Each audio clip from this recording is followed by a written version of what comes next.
Since nag-update si GCash tsaka si PayPal ng pag-link ng PayPal natin to GCash, may 1% na kasi silang dinagdag na charge.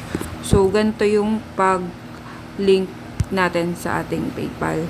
So, punta tayo dyan, PayPal.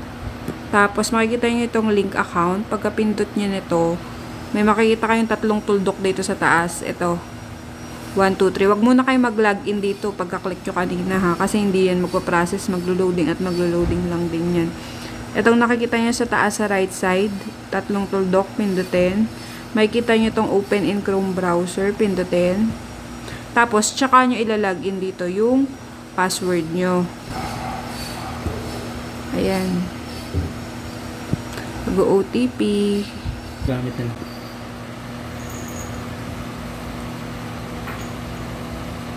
Open. GCash. Ito, open with GCash just once. We're almost done. Ayan. PayPal account linking complete. So, sa pag-cash in naman, since may 1% silang sinasabi na charge, ayan, kunwari, 1.6 yung i-ano nyo, i-cash in. Ayan o, 1% convenience fee will be applied for cash in transaction starting December 18. Ngayon yun. So, yung 1.6 nyo minus 1%. Lagi mo lang i-times 1.6 times 1%. Nasa 16 pesos. Yung unahan na 2 digit, yun yung 1% nun. So, 1.6 minus mo yung ano, kasi magre-red yan eh. Kunwari, 1.6 ano lang yung pera mo dun sa PayPal. Magre-red yan, hindi mo makakash in. Dapat, babawasan mo yung 1.6 mo ng 16 pesos. So, 1.6 minus 16 pesos. Kuha na lang kayo ng calculator.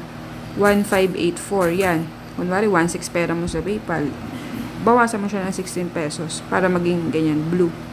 Hindi mo mapupush kasi yung katulad dati na, kunwari, 1.618 nasa PayPal mo, 1.618 malalabas mo dito.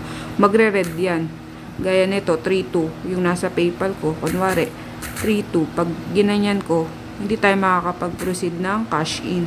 Babawasan mo siya ng 32 pesos. Kunwari, 3.2 minus 32. Lagi nasa first 2 digit yung 1% niya. So, 3.2 minus 32 pesos is 3.168. Ayan, nag-blue siya. Yan yung mapuproceed natin. So, try lang natin 1.6, no? Since mostly 1.6, kunwari 1.6. Magkano yung sinabi ko kanina? 1.6 minus 16. 1.584.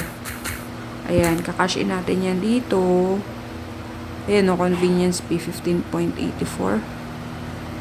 So, may matitira ka pa rin naman yun doon na ilang peso. Pwede mo pa makash in sa mga susunod. Mag-add naman yun dun sa PayPal mo. Hindi mo lang siya makukuha lahat. Ayun lang pinagkaiba nung dati kasi nag-charge na sila ngayon. Pero kung may bank card kayo, i-show ko din dito paano kayo makakapag-transfer ng PayPal diretso sa bank account nyo. Kaya lang sa bank account naman, medyo mataas yung charge. 1% plus 50 pesos. Kunwari, yung sa 1.6 nyo, 1% no, 16 plus 50 pesos. Ganun, nasa 76. Isang transaction yun. So, medyo mas mura pa rin dito sa kay GCash. So, proceed natin. Let's try kung pasok. So, ayan, your cashing is being processed. Tignan natin, diba? Ayan, 1.6 na yung nasa balance ko. So, sa may mga bank account, kung gustong transfer ng money from PayPal to bank nyo, ilalagay lang natin yun dun sa PayPal. Wait, punta tayo PayPal. Wallet na. Ayan, sa may PayPal app nyo sa cellphone, makikita nyo to sa baba, wallet. Since may card na ako nakalagay dito sa PayPal ko, ayan, nakalagay na siya dyan. Kung wala pa, i-click nyo tong plus na sign dito. Bank card plus. Kung may bank card lang kayo kung sakaling mag-update ulit yung GCash, hindi makapag-cash in or tumaas yung fee ni GCash, i-compare nyo na lang kung ano yung mas mababang charge. Since na-try na namin, mas mataas nga yung charge ni bank. Pero magre-reflect agad siya sa bank nyo. Ayan, bank account, tapos wait lang. hindi siya bank account pala, debit and credit card yung i-click nyo kapag may card kayo.